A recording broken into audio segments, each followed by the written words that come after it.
नमस्कार दोस्तों, वीएनकेडी study portal के यूट्यूब चैनल पर आपका स्वागत है। जैसा कि आप सभी जानते हैं, हम सब यूपी ट्रिपल एससी पीईटी के संपूर्ण सिलेबस को घटना चक्र से कवर कर रहे हैं। इससे पहले हम सब भारतीय इतिहास के अंतर्गत सिंधु घाट की सभ्यता और वैदिक सभ्यता को पढ़ चुके हैं। आज हम सब जो पढ़ेंगे बौद्ध धर्म यानी कि गौतम बुद्ध से संबंधित उनके बारे में जीवनी एवं शिक्षाएं सभी हम सब आज इस वीडियो में जानेंगे। यदि आप सब भारतीय इतिहास के अंतर्गत जो पहला वीडियो सिंधु घाट की सभ्यता और दूसरा वीडियो वैदिक संस्कृति है उसे नहीं देखे हैं तो आप लोग जरूर देख लीजिएगा। उसका लिंक मैंने वीडियो के डिस्क्रिप्शन बॉक्स में दिया है, वहाँ से आप लोग जाकर देख लीजिएगा। और साथ ही आप लोगों को इसका पीडीएफ टेलीग्राम चैनल पर मिल जाएगा, उसका भी लिंक मैंने वीडियो के डिस्क्रिप्शन बॉक्स में दिया है, वहाँ से आप लोग जाकर डाउनलोड कर पढ़ लीजिएगा। तो चलिए हम सब बौद्ध धर्म के बारे में पढ़ते हैं। तो चलिए हम सब बौद्ध धर्म यानी कि गौतम बुद्ध की जीवनी एवं शिक्षाएं के बारे में जानते हैं। तो सबसे पहले यहाँ पर हम सब पहला पॉइंट जो है इसे देखते हैं। देखिए, गौतम बुद्ध का जन्म कपिलवस्तु के निकट लुम्बिनी में 563 ईसा पूर्व में हुआ था। इसे आप याद रखिएगा। तो देखिए, गौतम बुद्ध का जो जन्म हुआ था कपिलवस्तु के निकट लुम्बिनी में 563 ईसा पूर्व में हुआ था। अगला पॉइंट देखते हैं। बुद्ध के पिता शुद्धोधन शाक के गढ़ के प्रधान थे तथा माता माया देवी कोलीय गणराज्य यानी कोलीय वंश की कन्या थी, इसे भी याद रखिएगा। तो देखिए, गौतम बुद्ध का जो जन्म हुआ था वह कपिलवस्तु के निकट लुम्बिनी में 563 ईसा पूर्व में हुआ था और बुद्ध के पिता शुद्धोधन शाकगढ़ के प्रधान थे तथा माता माया देवी कोली गणराज्य यानी कि कोली वंश की कन्या थी, इसे आप सब याद रखिएगा। आगे देखते हैं। गौतम बुद्ध बचपन में सिद्धार्थ के नाम से जाने जाते थे, यानी कि कह सकते हैं कि गौतम बुद्ध के बचपन का जो नाम था वह सिद्धार्थ था, आप सब याद रखिएगा। देखिए, 29 वर्ष की अवस्था में उन्होंने गृह त्याग दिया, जिसे बौद्ध ग्रंथों में महाभिनिष्करण की संज्ञा दी गई। देखिए, यह जो शब्द है महाभिनिष्करण, यह एग्जाम में बहुत बार पूछता है कि महाभिनिष्क्रमण से क्या तात्पर्य है। तो याद रखिएगा कि देखिए, बौद्ध यानी गौतम बुद्ध के गृह त्याग की घटना को ही महाभिनिष्करण कहा जाता है, इसे भी याद रखिएगा। और देखिए, जब इन्होंने गृह त्याग किया था तब उनका जो उम्र था वह देखिए 29 वर्ष था, इसे भी आप याद रखिएगा। आगे बढ़ते हैं। मौर्य वंशीय शासक अशोक के रुम्मीनदेही अभिलेख से सूचना मिलती है कि शाक्य मुनि बुद्ध का जन्म लुम्बिनी में हुआ था, इसे भी याद रखिएगा। पूछ सकता है कि किस अभिलेख से जो है बुद्ध का जन्म लुम्बिनी में हुआ था, इसका सूचना मिलता है। तो देखिए, रुम्मीनदेही अभिलेख से मिलता है, याद रखिएगा। आगे देखते हैं। महात्मा बुद्ध ने अपना पहला उपदेश सारनाथ में दिया। इस प्रथम उपदेश को धर्म चक्र प्रवर्तन कहा जाता है। देखिए, यह जो पॉइंट है यह एग्जाम की दृष्टि से बहुत ही महत्वपूर्ण है, क्योंकि यहाँ से एग्जाम में काफी बार प्रश्न बन चुका है। तो याद रखिएगा कि महात्मा बुद्ध ने अपना पहला उपदेश जो दिया था वह सारनाथ में दिया था। और देखिए, इस यानी पहले उपदेश को धर्म चक्र प्रवर्तन कहा जाता है, इसे भी याद रखिएगा। आगे बढ़ते हैं। दोस्तों, यदि आप लोगों को यह वीडियो अच्छा लग रहा है तो प्लीज़ वीडियो को लाइक कर दीजिएगा और साथ ही शेयर भी कर दीजिएगा। और चैनल पर पहली बार आए हैं तो चैनल को भी सब्सक्राइब कर लीजिएगा। आगे देखते हैं।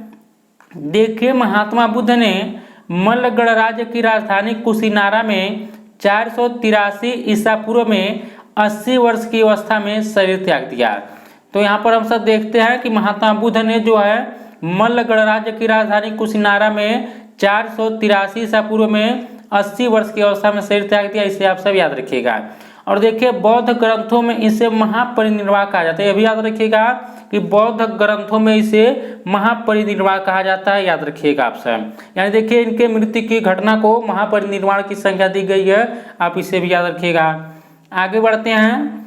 देखिए, 6 वर्षों की कठिन साधना के पश्चात 35 वर्ष की अवस्था में वैशाख पूर्णिमा की रात्रि को एक पीपल के वृक्ष के नीचे गौतम को ज्ञान प्राप्त हुआ था। तो देखिए, एग्जाम में यह भी पूछ सकता है कि उन्हें किस वृक्ष के नीचे ज्ञान प्राप्त हुआ था। तो देखिए, पीपल के वृक्ष के नीचे गौतम बुद्ध को ज्ञान की प्राप्ति हुई थी 35 वर्ष की अवस्था में। और देखिए, कब हुई थी? तो वैशाख पूर्णिमा की रात को हुई थी, इसे भी याद रखिएगा। और देखिए ज्ञान प्राप्ति के बाद यह बुद्ध का, देखिए जब इन्हें ज्ञान की प्राप्ति हो गई तब जो थे इन्होंने, तब इन्हें बुद्ध कहा गया, इसे भी याद रखिएगा। आगे देखते हैं, देखिए बुद्ध के सबसे अधिक शिष्य कौशल राज्य में हुए थे। यह भी याद रखिएगा कि बुद्ध के सबसे अधिक जो शिष्य हुए थे वह कौशल राज्य में हुए थे। देखिए महात्मा बुद्ध वत्सराज उदयन के शासन काल में कौशाम्बी आए थे, इसे भी याद रखिएगा। यह भी पूछ सकता है एग्जाम में कि किसके शासन काल में महात्मा बुद्ध कौशाम्बी आए थे, तो देखिए वत्सराज उदयन के शासन काल में, याद रखिएगा। अब आगे देखते हैं हम सब, देखिए प्रथम बौद्ध संगत यानी देखिए प्रथम बौद्ध परिषद बुद्ध की मृत्यु के तत्काल बाद राजगृह की सप्तपर्णी गुफा में हुई, इसे भी आप याद रखिएगा। और देखिए अजात शत्रु महात्मा बुद्ध के समकालीन शासक थे, यह भी याद रखिएगा। देखिए यह विकल्प में पूछ सकता है कि इनमें से कौन सा शासक जो था वह महात्मा बुद्ध के समकालीन था, तो याद रखिएगा अजात शत्रु जो था वह महात्मा बुद्ध के समकालीन शासक था। आगे बढ़ते हैं, देखिए प्रथम बौद्ध संगत की अध्यक्षता महाकश्यप या महाकश्यप ने की, इसे भी याद रखिएगा। तो देखिए एग्जाम में यह जो 4 बौद्ध संगत है आप आगे पढ़ेंगे, इसे याद रखिएगा, क्योंकि देखिए जो सप्लाई इंस्पेक्टर का एग्जाम हुआ था उसमें देखिए बौद्ध संगत से प्रश्न पूछा गया था। तो कहीं हो सके आपके एग्जाम में इन बौद्ध संगत से एक आध प्रश्न पूछ लिया जाए, तो अभी हम सब आगे पढ़ेंगे, तो इन बौद्ध संगत को जरूर पढ़िएगा। इसमें देखिए द्वितीय बौद्ध संगति का आयोजन कालाशोक यानी कि शिशुनाग वंशी के शासन काल में बुद्ध की मृत्यु के 100 वर्ष बाद वैशाली में किया गया, इसे भी याद रखिएगा। आगे बढ़ते हैं, देखिए तृतीय बौद्ध संगति मौर्य सम्राट अशोक के शासन काल में पाटलिपुत्र में हुई थी, इसे भी आप याद रखिएगा। और आगे देखते हैं, मोगलीपुत्र तीसरा तृतीय बौद्ध संगीत के अध्यक्ष थे, याद रखिएगा। मोगलीपुत्र तीसरा तृतीय बौद्ध संगत के अध्यक्ष थे। और देखिए चतुर्थ बौद्ध संगीत कनिष्क के शासन काल में कुंडलवन यानी कश्मीर में संपन्न हुई, इसे भी आप याद रखिएगा। और देखिए आगे हम सब बढ़ते हैं, इसकी अध्यक्षता वसुमित्र एवं उपाध्यक्षता अश्वघोष ने की। और देखिए देवदत्त बुद्ध का चचेरा भाई था, इसे भी याद रखिएगा। अब चलिए हम सभी जो चारों बौद्ध सभाएं इसे हम सब देख लेते हैं, इसका आप सब स्क्रीनशॉट ले सकते हैं ताकि आप सब बाद में रिवीजन इसका कर सकें। तो चलिए हम सब देख लेते हैं। तो देखिए यहाँ पर प्रथम बौद्ध संगति का जो आयोजन हुआ था वह 483 ईसा पूर्व में किया गया, और देखिए राजगृह में किया गया। इसके जो अध्यक्ष थे वह महाकश्यप या महाकश्यप थे, और देखिए जो राजा था उस समय अजातशत्रु। तो याद रखिएगा जो प्रथम बौद्ध संगत का आयोजन किया गया था वह अजातशत्रु के शासन काल में किया गया था, और कहाँ पर, राजगृह में। और देखिए कब, 483 ईसा पूर्व में, और अध्यक्ष जो था वह महाकश्यप या महाकश्यप था, इससे आप याद रखिएगा।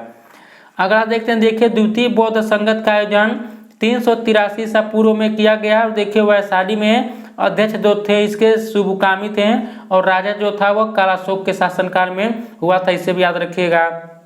तीसरा बौद्ध संगत देखते हैं, देखिए तृतीय बौद्ध संगत का आयोजन 247 ईसा पूर्व में हुआ था। यह देखिए पाटलिपुत्र में, इसके जो अध्यक्ष थे वह मोगलीपुत्र तीसरे, और देखिए अशोक के शासनकाल में तृतीय बौद्ध संगत का आयोजन किया गया। अगला देखते हैं चतुर्थ बौद्ध संगत, देखिए इसका आयोजन जो किया गया था यह ईस्वी की प्रथम शताब्दी में, और देखिए कुंडलवन में किया गया। वसुमित्र इसके अध्यक्ष थे, और देखिए कनिष्क के शासनकाल में हुआ था। तो आप इसे याद रखिएगा यह कहाँ पर हुआ था, और देखिए राजा कौन थे और कौन अध्यक्ष थे, एक बार चलिए रिवीजन कर लेते हैं।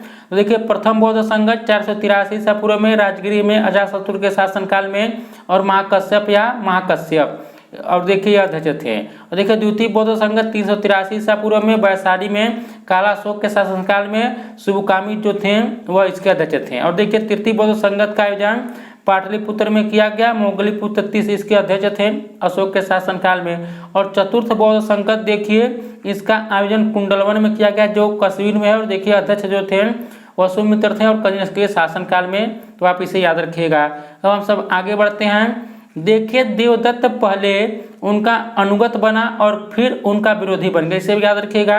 देवदत्त पहले उनका अनुगत बना और फिर उनका विरोधी बन गया। और देखिए सर्वप्रथम बुद्ध ने जिन 4 आर्य सत्यों का उपदेश दिया वे इस प्रकार हैं, दुख समुदाय, दुख निरोध तथा दुख निरोधगामिनी प्रतिपदा, इसे भी आप याद रखिएगा। यह ऑप्शन में पूछ लेता है इस प्रकार के प्रश्न, इसे भी आप याद रखिएगा। आगे बढ़ते हैं, देखिए जो है बुद्ध के जीवन से संबंध प्रतीक, देखिए यहाँ से एग्जाम में जब प्रश्न पूछना रहता है तो यहाँ से भी पूछ लिया जाता है, तो इसे आप जरूर याद रखिएगा। तो जैसे देखिए एक तरफ घटना दिया है और दूसरे तरफ प्रतीक दिया है, तो चलिए हम सभी से देखते हैं। तो देखिए गौतम बुद्ध के जन्म की घटना को कमल व सांड के प्रतीक से जाना जाता है, और महाभिनिष्करण देखिए जो वह घर से निकले थे, तो देखिए उसका जो प्रतीक है घोड़ा है, निर्वाण देखिए पीपल यानी बोधि वृक्ष है, और महापरिनिर्वाण जो है यह स्तूप है, तो इससे भी आप याद रखिएगा। तो देखिए जन्म की घटना का जो प्रतीक है कमल व सांड है, महाभिनिष्करण का जो प्रतीक है घोड़ा है, निर्वाण का जो प्रतीक है वह पीपल या बोधि वृक्ष है, और महापरिनिर्वाण का जो देखिए प्रतीक है स्तूप है, तो आप इसे याद रखिएगा। अब आगे बढ़ते हैं। देखिए महात्मा बुद्ध कर्म सिद्धांत में विश्वास करते थे, याद रखिएगा महात्मा बुद्ध जो थे वह कर्म सिद्धांत में विश्वास करते थे। अपने प्रिय शिष्य आनंद के कहने पर बुद्ध ने वैशाली में स्त्रियों को बौद्ध संघ में भिक्षुणी के रूप में प्रवेश की अनुमति प्रदान की, इसे भी याद रखिएगा। आगे बढ़ते हैं। देखिए बौद्ध संघ में सर्वप्रथम शामिल होने वाली स्त्री महाप्रजापति गौतमी थी, इसे भी आप याद रखिएगा। तो देखिए बौद्ध संघ में सर्वप्रथम शामिल होने वाली स्त्री महाप्रजापति गौतमी थी, याद रखिएगा। और देखिए त्रिपिटक बौद्ध ग्रंथों में सर्वाधिक महत्वपूर्ण है। देखिए यह जो पॉइंट है इसे याद रखिएगा, यह एग्जाम में पूछ सकता है, क्योंकि यह काफ़ी बार एग्जाम में पूछा गया कि त्रिपिटक का संबंध किस धर्म से है। तो देखिए त्रिपिटक का जो संबंध है वह बौद्ध ग्रंथों से है, तो इसे भी आप याद रखिएगा। आगे बढ़ते हैं। बुद्ध की मृत्यु के बाद उनकी शिक्षाओं को संकलित कर 3 भागों में बांटा गया, और देखिए इन्हीं को त्रिपिटक कहते हैं। यह देखिए बिना पिटक यानी संघ संबंधी नियम तथा आचार की शिक्षाएं, और देखिए सूत्र पिटक धार्मिक सिद्धांत तथा अभिधम्म पिटक दार्शनिक सिद्धांत। तो देखिए यह जो त्रिपिटक हैं, तो देखिए पहला है विनय पिटक, दूसरा सूत्र पिटक, तीसरा अभिधम्म पिटक, इसे आप याद रखिएगा। और देखिए थेरी गाथा बौद्ध साहित्य है, इसमें 32 बौद्ध कवयित्रियों की कविताएं संग्रहित है, इसे भी आप सब याद रखिएगा। तो देखिए थेरी गाथा जो है यह एक बौद्ध साहित्य है। आगे देखते हैं। बिहार में राजगीर की पहाड़ियों पर स्थित विश्व शांति स्तूप विश्व का सबसे ऊंचा कहा जाने वाला शांति स्तूप है, तो इसे भी याद रखिएगा। तो पूछ सकता है कि विश्व शांति स्तूप कहाँ पर है, तो देखिए यह बिहार में राजगीर की पहाड़ियों पर है। आगे बढ़ते हैं। भरहुत एवं सांची के स्तूप की स्थापना मौर्य शासन अशोक के शासनकाल में थी, याद रखिएगा। तो देखिए भरहुत एवं सांची के स्तूप की स्थापना जो हुई थी वह मौर्य शासक अशोक के शासनकाल में हुई थी। अमरावती स्तूप का निर्माण सातवाहन के समय में हुआ था, इसे भी याद रखिएगा। अमरावती स्तूप का निर्माण सातवाहन के समय में हुआ था।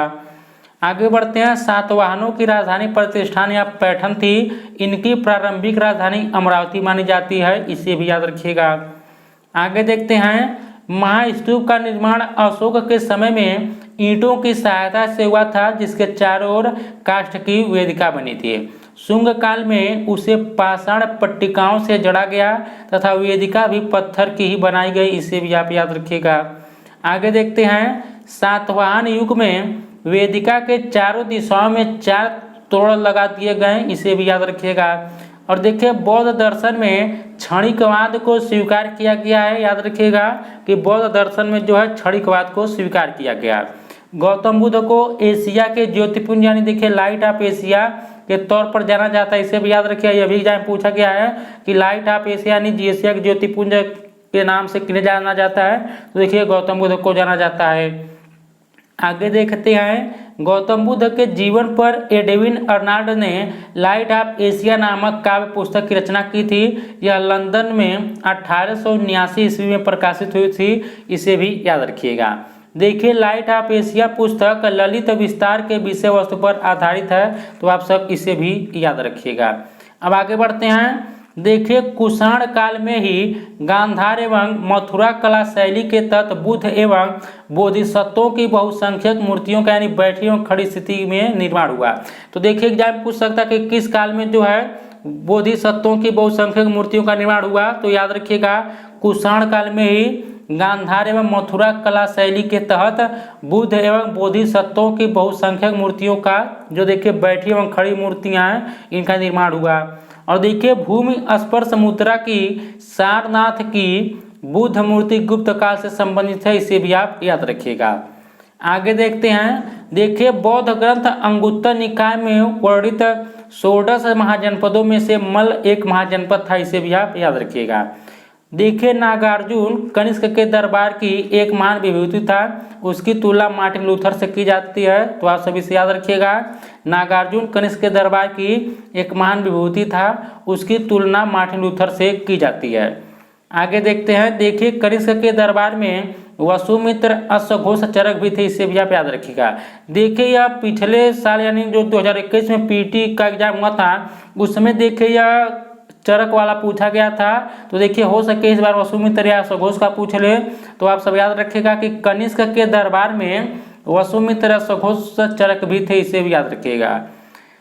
आगे देखते हैं। देखिए, हवेशांग ने अश्वघोष, नागार्जुन, कुमारजीव एवं देव को संसार के 4 मार्गदर्शक शक्तियां कहा, इसे भी याद रखिएगा। तो देखिए, हम सब इस वीडियो में जो है बौद्ध धर्म यानी कि गौतम बुद्ध की जीवनी एवं शिक्षाओं सभी के बारे में हम सब जान लिए। तो देखिए, यह जो था हम सब गौतम बुद्ध के बारे में पढ़े हैं, यानी देखिए इसमें हम सब जो है भारतीय इतिहास के अंतर्गत तीसरे चैप्टर को भी हम सब कंप्लीट कर लिया है। तो उम्मीद करता हूँ कि दोस्तों आपको ये वीडियो जरूर पसंद आया होगा। यदि अच्छा लगा तो प्लीज़ वीडियो को लाइक कीजिएगा, शेयर कीजिएगा, साथ ही चैनल को भी सब्सक्राइब कर लीजिएगा। और यदि आप लोग सामान्य हिंदी का प्रैक्टिस सेट करना चाहते हैं तो चैनल के प्लेलिस्ट में जाकर देखिएगा, वहाँ पर आपको सामान्य हिंदी के प्रैक्टिस सेट मिल जाएंगे, वहाँ से आप लोग जाकर कर लीजिएगा। तो इस वीडियो में इतना ही। नमस्कार, जय हिंद, जय भारत।